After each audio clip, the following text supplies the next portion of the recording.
So at a really high level, separate property would be your assets you acquired before you were married and anything you inherited or were gifted during your marriage. But what you earned during your marriage, such as your job after you're married, those earnings would be considered community property.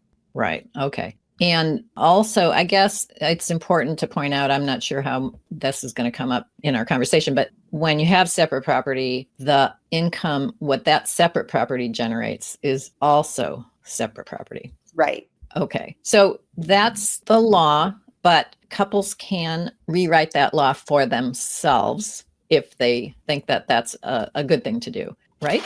Right. Right. Well, it's interesting because I think most people, when they think, oh, wait, I want to make sure what's mine is mine that I'm coming into the marriage with, that would be a prenuptial agreement. Right. And then there's agreements that can happen after the marriage. But I think what's interesting to focus on this conversation and what we do is that most of my clients, when they're contemplating the prenuptials or postnuptials, it's in contemplation of a divorce down the road. Versus what we do, and they almost forget the whole estate planning part of it. They're just worried about that, and then they're not getting through the steps of making sure the plan is consistent with what they've put forth in the prenup or postnuptial. Yeah, that is a good point. Do you, in your practice, do prenups or postnups?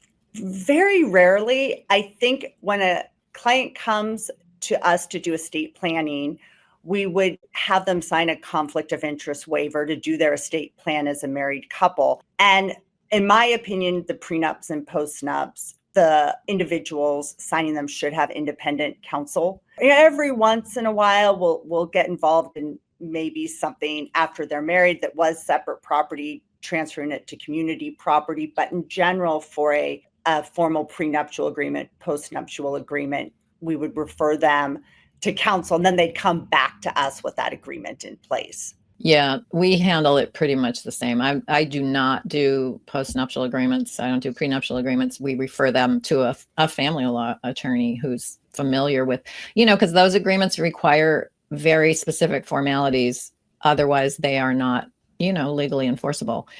And right. So I don't want to mess with that. I don't know the family code. I don't know all the case law, but the family law attorneys do. Right, exactly. And they're dealing with those unwinding and being a part of a divorce procedure. So they really know where, that the pitfalls are in a different form that we may not know as estate planning experts. Thank you for joining us today for another episode of Absolute Trust Talk Live. If you enjoyed listening in, then don't forget to subscribe. You can find us on Apple Podcasts or wherever you may listen by searching Absolute Trust Talk. While you're there, we would also love for you to leave us a review. And then why not share your favorite episodes with family, friends, or colleagues too? You can find all of our shows and corresponding show notes by visiting absolutetrustcounsel.com. You'll also find a variety of other free resources, including our ebooks, videos, blogs, presentations, and more.